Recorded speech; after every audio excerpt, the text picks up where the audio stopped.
It's time! Lucas, what time is it? It's time for UFC 309 full card predictions. We're back. Another full card. Whoa, why do we do this to ourselves? Also, the hair. That's naturally dyed. It hit last night. Yep, it's all blonde now. I am going blonde for 2 months just for this. But okay, let's be real though. This is a compromise because now it doesn't look like we're going to hit 2K by 309. So you know what? I thought a fair compromise. We're going to get really close. We still appreciate all the subs. So I'll go kind of blonde. Before we get into our predictions, we like to have a punishment for the loser. Even though we have the same picks, we also do our separate predictions. Loser films the breakdown video in a wife beater. All right. Wait, I don't have a wife beater. I have a lot of wife beaters. all right, John Jones. Oh, speaking of John Jones, let's get into the full card predictions. You know, I never thought about that. What a transition. Wow. Let's start off with the early prelims. We got Veronica Hardy versus Eduarda Moura. Who cares? And yeah, we're going to go through this fast. Don't worry. Eduarda Moura lost her last fight. She's 10-1 in her UFC career, so she is relatively new. Veronica is on a 3-fight win streak since she took some time off. However, her last 2 fights have been both like really close. So I don't know. She's gone against harder competition, which is good, but it's been like razor close. I feel like you could say this about like most of the WMMA fighters, but they just don't have like much power behind their punches. It just looks like they're slapping each other. I was playing UFC 5, and it's like they got it really good. You just can't do damage to each other. And then in terms of their career, Veronica Hardy's probably just like at her peak. She's not going to get any better than this. She's been 9-4 in her career, but she's fought harder competition. So ultimately, I'm leaning Veronica Hardy, and because it's a woman's fight, I'm going to pick decision. I know we were doing this together. I think I'm going to lean Moura with the decision. All right, it's fair because Moura, like, she's on the come up. She got the come up. I just don't think she's there yet. Let's move on to fight number 2. We got Basil Hafez versus Oban Elliott. Hafez is 9-3 in his career, while Oban Elliott is 11-2. So they both have like relatively similar experience and records. Hafez did lose to JDM earlier, but he looked really good. Some people say that he won. He definitely didn't, and he did show lots of power. He's explosive, so it does look good for him against, you know, that aged well compared to how JDM is doing now. Oban Elliott has some underrated grappling for sure, but he low-key fights like a woman as well on the feet. I'm not saying that's a bad thing. You just did.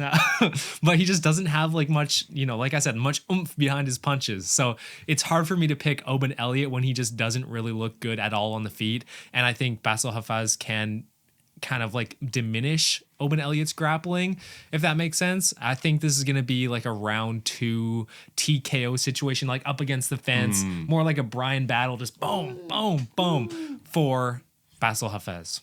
Fair enough. I'll ride with you with it. All right, fight number 3, we got Mickey Gall versus Ramiz Brahimaj. Straight up, this is a bit of a mismatch. Brahimaj has lost to some like really mid welterweights to bad welterweights.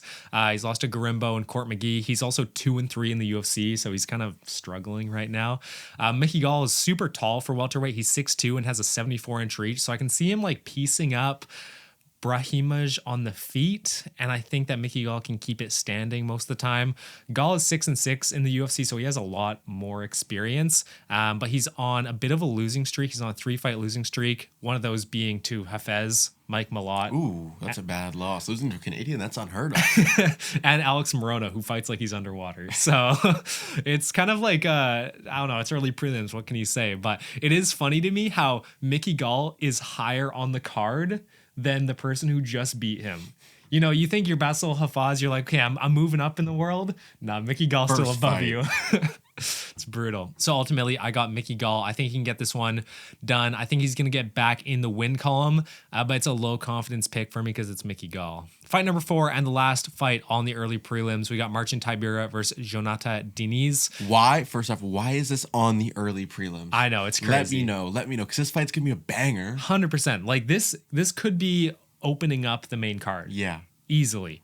Marcin Tybura is ranked like number 8 in heavyweights. He's or 9. He's right behind Stipe. He might, yeah, something like he's 9. Yeah, so it's kind of a disrespectful, honestly. He's kind of an Apex merchant. He's been fighting in the Apex for his whole life. But Jonata Diniz is really new to the UFC. He's a former Glory kickboxer, same promotion that Alex Pereira came from.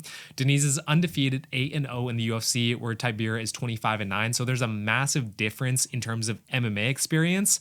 The reason I like this matchup is because there is some hype with Diniz being an undefeated and a higher level kickboxer than most of the heavyweight bums in the not even ranked yet. And this is a massive step up in competition because if he wins this, he gets like a number 9 ranked spot, which is huge. And I think if he goes out here and loses, it's like, see, look at, not all glory kickboxers are unreal inside the UFC. Pereira and Adesanya just built different. Yeah, that's true. And Denise has 2 fights in the UFC. He's won against Carl Williams and Austin Lane. So taking on Tibera, like we said, is a big step up. And Tibera just lost in the Apex to Sergey Spivak. Great fighter. Love to fight him. Ultimately, I'm going to go for the safe pick with Tibera, probably by a decision or maybe even like a late round submission, just because former kickboxer doesn't have that much of a ground game. But I wouldn't be too surprised if you get like a random Denise early KO. It could happen, but I think you have to ride with the experience with this big of a mismatch. Yeah, you have to. All right, moving on to our second fight of the prelims. Everyone's favorite old guy, Jim Miller. Isn't he like 61 now? 62, actually. 62nd birthday yesterday. Everyone go comment, happy 62nd birthday, Jim. For the one guy that did it last time for Jan Blachowicz. Respect. But we have Jim Miller taking on Damon Jackson.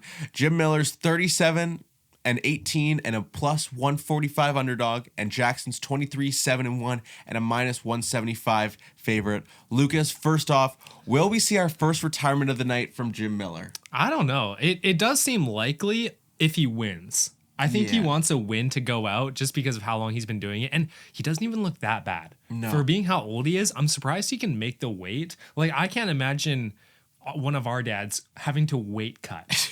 That is just brutal. That's what it feels like when you watch Jim Miller on the scale.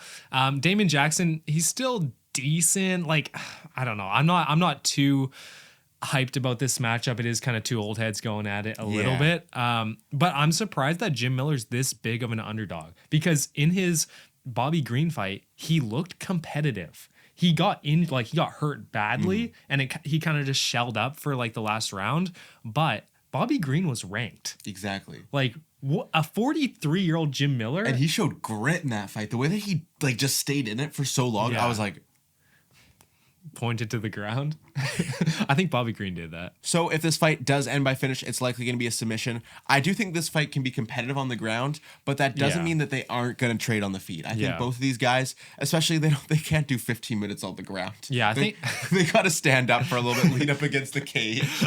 I think Damon Jackson has a little bit, well, not even a little bit, like a clear advantage on the ground. So I think that's why he's a minus 175 favorite, because Jim Miller just doesn't have pop in his shots anymore because he is getting older. So I think people are kind of assuming Damon Jackson isn't going to get hurt by Jim Miller, and then he's going to take to the ground and maybe just lay on him a little bit. But we'll see. Ultimately, I'm going to ride with Jim Miller. That's who I got. To get it done for his final fight inside the octagon. So it's a prediction for Jim Miller win and then retirement. I guess so. All right, fair enough. Hey, this is going to be the night of retirements potentially. Okay. All right, moving on. Our next fight, Chris Weidman versus Eric Anders. Weidman has a record of 16-7. He's a plus 140 underdog, and Anders is 16-8 and a minus 166 favorite. Real ones remember when this was on the main card of MSG. Do you remember that? When it first got announced, it was like in the first 5 fights. I think it was like the second fight. Yeah, crazy. See you later. But like this card has been a mess. You know what? I think that this fight is just going to be a completely mixed up day of the fight. Honestly, yeah. Honestly, Ty Pearl's just going to be on the main card all of a sudden. I could see it. ESPN loves to be like, here's your updated belt order for UFC 309, 20 minutes before the card starts. Tibera, he's probably going to show up late to his fight. He's like, wait, I thought I was fighting the Apex. What am I doing at MSG? So the All-American is coming into this fight as the underdog, trying to stay in the win column up against Anders, who's also coming off a win. Yeah, I think it's actually going to be a pretty competitive fight. Chris Weidman, he's not bad, but he is really, really out of his prime by now. And Eric Anders, it's not like he's a great fighter either, but when you put him against someone like Weidman, who's just been fighting for so long, he's taken quite a bit of damage and he's so far out of his prime, I think right off the initial bat, I'm leaning more Anders. Ooh, interesting. This is another prelim. Facts, bro. You really spit there. So you have Chris Weidman? I do have Chris Weidman. I have the All-American to win this fight. That's as fair. The underdog. Yeah, I think it's really a toss-up, even though the odds are pretty even. Yeah, and I think that this fight is pretty competitive on the feet, but I do think that why I have Weidman is I think he could switch it up and bring it to the ground. That's fair. Yeah. He has experience, too. He does have more submission wins. I think Anders only has one and Weidman has a few. So has a little bit of an advantage in that category. All right, let's move on. All right, the final prelim. Jonathan Martinez, number 13 ranked bantamweight, up against Marcus McGee. Yeah, Jonathan Martinez lost his last fight to Jose Aldo. He did. Aldo looked great, so you can't really take it was that a good much. fight. Like, it wasn't like he just got dominated. Like, it was a good fight between the two of them. Yeah. Martinez, 19-5 versus McGee, who's 9-1. Up-and-coming bantamweight, potentially. Someone to look out for. For sure. But McGee is also on a 5-fight win streak. He has a lot of momentum behind him. I'm actually looking forward to this fight because you have someone like Jonathan Martinez who gained a lot of experience in that fight against Aldo, going up against the legend. I think there's a lot of respect between them, but he did get outclassed by Aldo. Exactly. And then we saw Mario Batista, the GOAT, hold Aldo up against the fence for 3 rounds. You're going to get just destroyed in the comments for that. And take an easy win. Well, not easy. What am I saying? That was a robbery. Keep this in. No. But yeah, I don't know. Jonathan Martinez, it's not like he's the most high-level bantamweight. And I think if Marcus McGee, if he's smart, he'll win. But and I think because he is on a run right now, some of these fighters, man, they just don't use their brain sometimes. It pisses me off. They have a clear route to victory, but they just decide to not grapple, or they just decide to not use their range and just be idiots. You know what I mean? Tell me how you really feel. Tell me how you really feel. I am right now. But we have McGee, who all 9 of his wins are by finish. Yeah. He's finished every single win. Yeah. Do we think it stops at UFC 309? I don't think so. I think Martinez can 100% be finished. Aldo could have finished him in that fight easily. Yeah, we kind of saw Aldo be a little bit tame. Yeah. I remember initial reactions were like, oh, Aldo, did you not want to hurt the kid? Or that's what it looked like, honestly. Yeah, so I think McGee is going to finish Martinez and submit himself inside of those bantamweight rankings. Who knows how high he'll get? I don't think he has like the pure talent to get up to the top, but he does have potential with his raw power inside of bantamweight. Yeah, and if he makes a good name for himself here, like there's going to be a lot of people watching this. It's his first chance at getting a ranking next to his name. So he could low-key have some hype and then get like a really high shot up in the bantamweight rankings because let's be real, like number 9 to number 14 is pretty boring. It's dog water. Yeah, you got Kyler Phillips, Rob Font. Get out of here. All right, let's move on to our UFC 309 main card predictions. Starting off the main card, we got Mauricio Huffy versus James Lyontop. This was a short notice replacement on James Lyontop's part. So this fight is going to be, Dylan, it's going to be a free layup, bro. Dude, if Ruffy loses this fight, he's got to be kicked out of the fighting nerds. So he doesn't mess up their record. Yeah, obviously, Ruffy is one of the fighting nerds. So you're at least guaranteed to make the rankings as a fighting nerd. Like, it's just a guarantee. Whatever they're doing there is working. It's really impressive. We saw Carlos Prates get that win at the Apex. It was not just a win. Yeah, he like just grazed the top of his head. Yeah, he got him somewhere weird. Magny was like... Troll down. So he's 10-1 in his MMA career. James Lyontop, on the other hand, is 14-4. I really like what I've seen from Ruffy in the striking and in the grappling. People call him the Brazilian Conor McGregor, and honestly, it's a really fair comparison.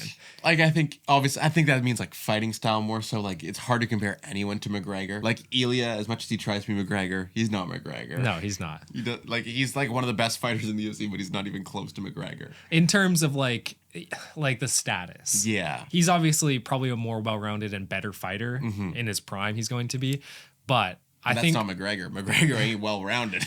No true. Ground game, chief. And Mauricio Ruffy, the best thing about him is his wide stance and the way that he counters people. Like, he took the DWCS short notice fight against a Russian. You got to be crazy to do that. What did the Russian's last name end with? End with a V. Oh, yeah. That's impossible. You know he's legit. And he finished him TKO in the 3rd round. And yeah, short notice fight. Like, that's up a division. Welterweight. He was in welterweight. He was tiny in welterweight. And now he's back in his natural division, which is lightweight. So it's kind of nice for the fighting nerds. They got like a good spread. They got featherweight Gene Silva. They got lightweight Mauricio Ruffy. And then they got welterweight Prates. And then middleweight Kyle Varello. They're stacked, bro. But ultimately, I think with this being a short notice fight, the UFC just brought in Lyontop to be a punching bag for Ruffy. Dude, imagine your last name being Lyontop. That'd be hype. Yo, Lyontop. What? Are you saying like lion? Okay. And you're gonna hear me. So I'm going to go with Mauricio Ruffy probably by round 1. I think if he doesn't get a round one finish, people are going to be a little bit disappointed. Like as high of a bar as that is, unless it's like a great war throughout, I think if he doesn't get a round one KO, people are going to be disappointed. So I'm going to go round one counter left hook, or maybe just counter left KO. Yeah, I think round one, little just right hook, boom to the chin, gone. That's fair. So we both have round one KO. Easy round one. If it's not round one, it better be quick into round two. Yeah, like those fighting nerds better be like, get him. Yeah. I wonder if all the fighting nerds are going to be there. Probably, right? It's MSG? in America. I wouldn't see why not. Especially like Prates would probably still be there. Kaio seems to like to travel. I think the UFC likes to use him for like advertisement. Yeah. Like he seems like a big company guy. So yeah. Did you see how big he looked against John Jones? He went up to John Jones. Dude, he was massive. He is huge. Crazy. All right, let's move on to fight number 2. We got Bo Nickel versus Paul Craig. Paul Craig. Yes, Paul Craig. This was a pretty easy fight to predict. Yeah, another fight on the main card of MSG that is not even going to be close. What are we doing here? Like, honestly, what are we doing? Bo Nickel, a minus 1,000 favorite last time I checked. Yeah. Does he deserve it? Yeah. Yeah? Yeah. Really? Paul Craig's like can't even move. No, I know. Bro's so old. Like yeah, Kaio against Kaio at UFC 301. I was really disappointed. He looked really slow on the feet. Kaio found it was a little bit difficult for Kaio to finish him on the feet, but he did do it in round 2, so there's not. It wasn't that difficult. But Paul Craig is really good on the ground, so it's going to be interesting to see how Bo Nickel's college wrestling stacks up to Paul Craig's just experience on the ground in jiu-jitsu. I do think that there is a real world where Nickel could go out there and like lose the first round, just because I think this is like another step for Nickel. Like this is a lot bigger than his fight at 300, but I ultimately think it's hard to root against Nickel in this fight, you know? Yeah, I don't think you can, especially with the odds being what they are. What I do want to highlight though is, and I want to ask you this, does Nickel look almost like a little bit nervous or like just anxious the way he fights against Cody Brundage last time at 300? He went out there and it just looked like he was desperate for a takedown. Yeah, it's interesting. I just think that it's like the lack of mixed martial arts experience. Because what's Bo Nickel? He's only like 7-0 inside of MMA or something like 6-0. Yeah. So he's very new to like the art of mixed martial arts compared to wrestling. Where like wrestling, you put him in a wrestling ring or like the wrestling mat, he's obviously gonna be comfortable. That's his home. He's trying new stuff, you know, he's taking on new endeavors with mixed martial arts. So obviously I think it's going to be a little bit uncomfortable for him. I think incorporating more striking and continue to grow his striking is going to be something that's going to make him more comfortable in the ring. And I'm actually interested to see, like, surely they're going to have to throw a couple punches in this fight before Bo Nickel takes him down. So like I'm excited to see, because every fight Nickel's punching has gotten better. Yeah, I think he definitely wants to prove himself in that aspect of MMA.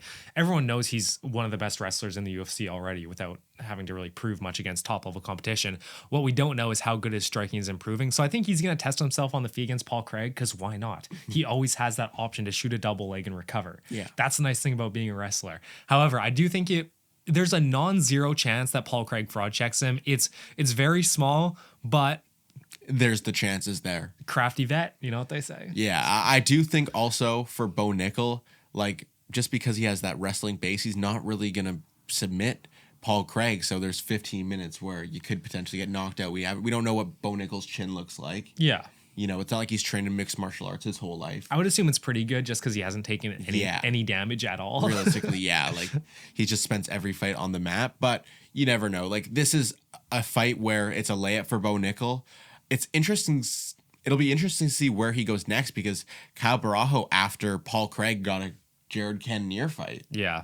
And I think that that's way too much for Bo Nickel. I still think he has at least one more fight outside of the rankings before he fights inside the rankings. It could go either way. But if you're the UFC, you want to make sure that this guy's truly ready. You know, you don't want to waste this guy. Yeah, because once that O is gone, people start looking at hype. You look at them differently, for sure. Yeah, he eventually loses that O, sure enough, but like losing it early, you want to save that O for as long as possible. Yeah. So I think I'm going to have to go Bo Nickel, probably by decision. I think it's going to be tough to finish Paul Craig.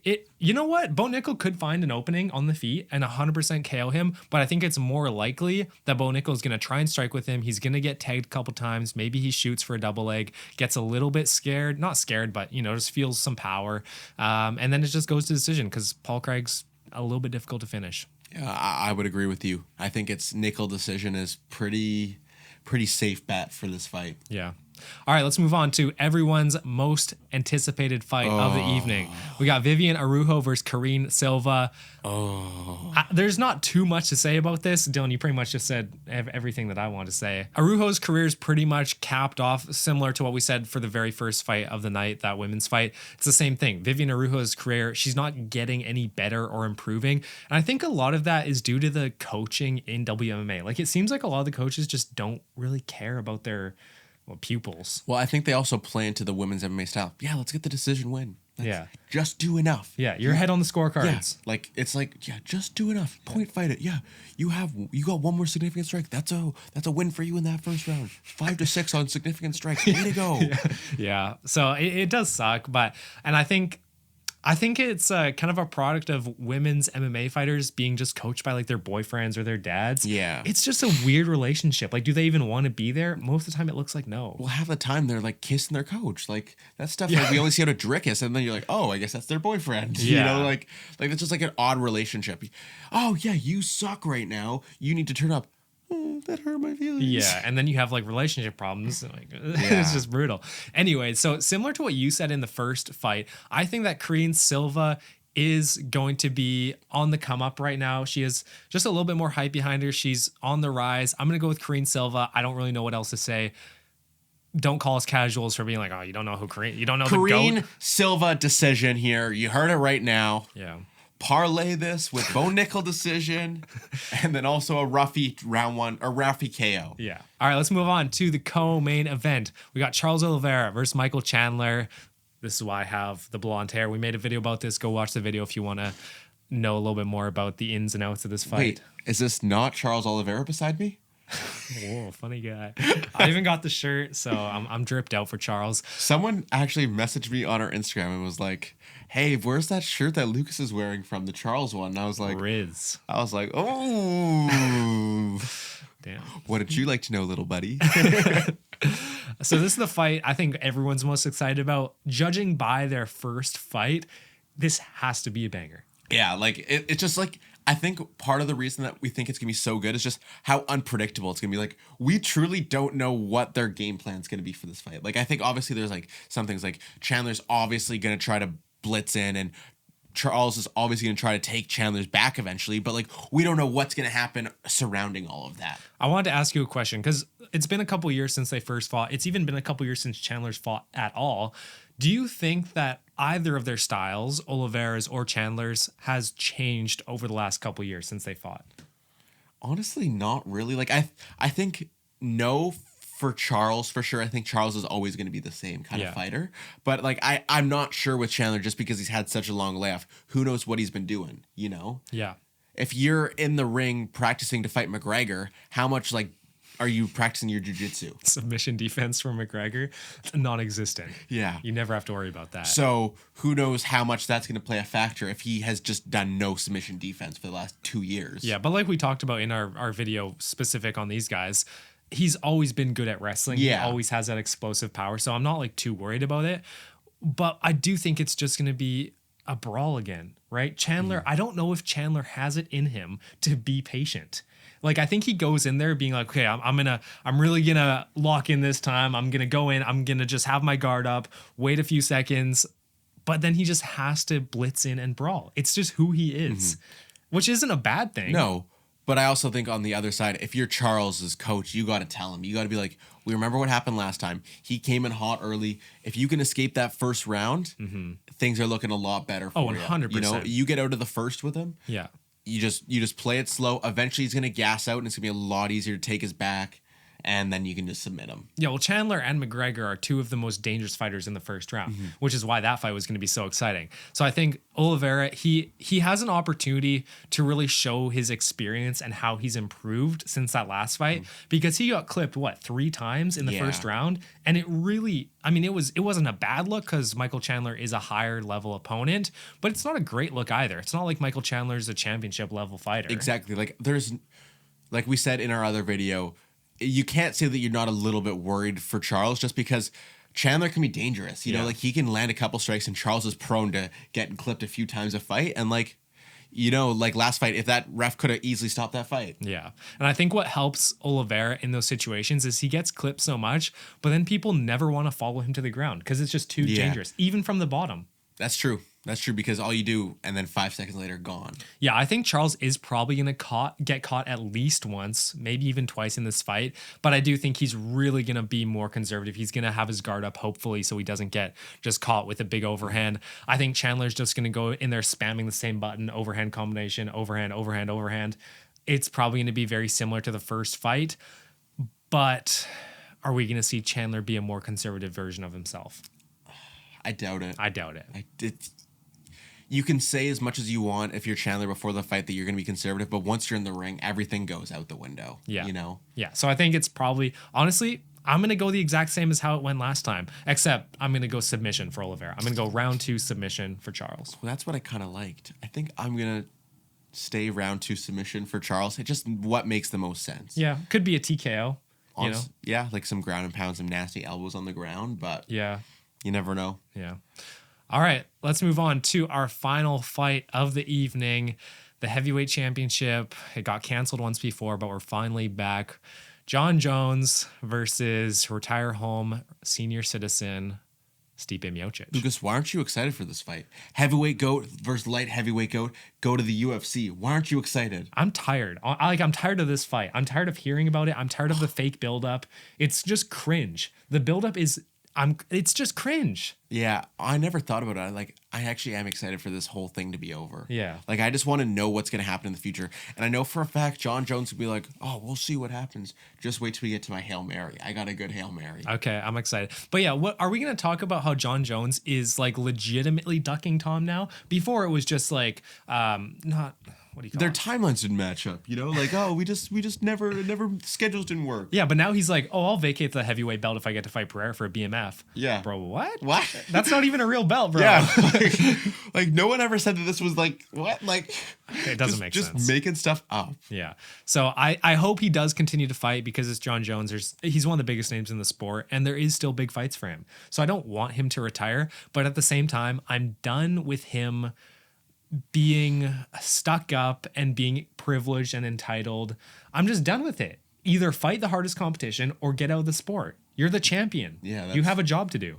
Yeah, and he's just gonna be this. He's not gonna retire, and he's be like, all right, give me this much money to fight this person, this much money to fight this person. Yeah. And eventually he might lose. Eventually he might not. Who knows? Maybe next fight he'll fight Derek Lewis. 25 M's fight Derek Lewis. This guy beat Francis Ngannou. He deserves it for the legacy. He deserves it. Yeah. Tom just sits there on the side, twiddling his thumb. It's just hard to talk about this fight, just because there's so much just crap surrounding the whole situation. You know, it's definitely tainted. I think no matter if Jones dominates, it's still going to be tainted. Mm-hmm. He thinks this does so much for his legacy. I don't think that he realizes in the average person's eyes, we're just tired of this narrative now. Mm-hmm. It's been too long. It's been a year and a half of listening to this buildup. We don't want to see it anymore. And when you have a fan favorite interim champion who everyone wants to see win and succeed, and he's just being stunted, his potential's being stunted because of this, it's just yeah. I don't know. Yeah, people like to get behind the not popular person. As much as popular as Tom Aspinall is, he is being a little bit shunned by the UFC. Mm-hmm. So that makes the fans actually latch on to him, which is kind of cool to see. But Stipe is coming off that KO loss to Francis Ngannou a long time ago. He hasn't had a win in 4 years. Jones is coming off a submission win, domination over Cyril Gane for the heavyweight belt. I think this is another one where it should be a layup. Honestly, the main card, we could easily go 5 for 5. This whole card isn't very hard to predict. Well, I think the closest fight is Charles Chandler. I think those are the closest odds at -250 to +200. Really? Wow. Yeah. That's wild. The women's fight might be closer. But, that doesn't count. That doesn't even count. No. Karine Silva, you don't count. I don't know. I think I'm going to have to go Jon Jones round 1 submission. Ooh, I'm Jones round 1 TKO. I think there's going to be some ground and pound. Or it would be kind of nice if he got a 12-6 elbow. It would be satisfying. Yeah, just I think that would be oh. Matt Hamill in the crowd just... Yeah, it sucks because you can tell we're both just this fight, you know? And this whole pay-per-view I feel is just kind of oh. Well, let's just get through it to get 310. Also, Where's the 310 main event announcement, Dana? It's got to be on Saturday night, you know? He's leaving it pretty late. I'm assuming Kamaru Usman for the interim belt. Would have to make sense. You're not putting Pantoja versus Kaya Sakura, who's never fought in the UFC. Please don't.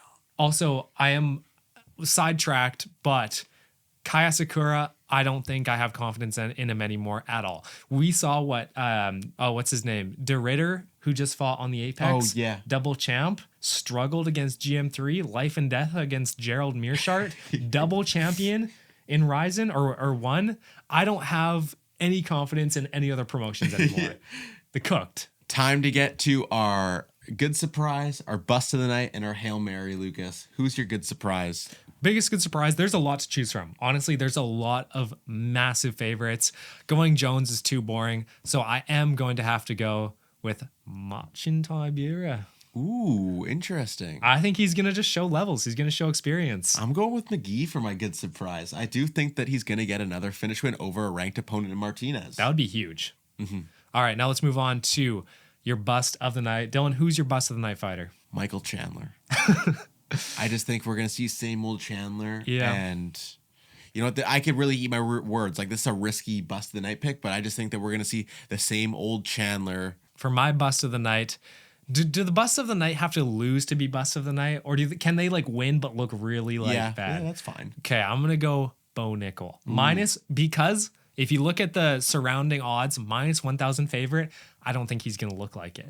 He's not going to look like a minus 1,000 favorite. Similar to what Kayla Harrison did in her last fight. She was a minus 950 favorite. Didn't look like it.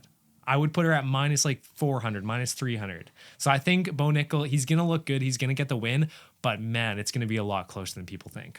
All right. And finally, your Hail Mary prediction, Lucas. For my Hail Mary prediction, I'm going to go with 3 retirements on this card. We got Jim Miller retirement. We got Stipe Miocic. I think those two are pretty confident.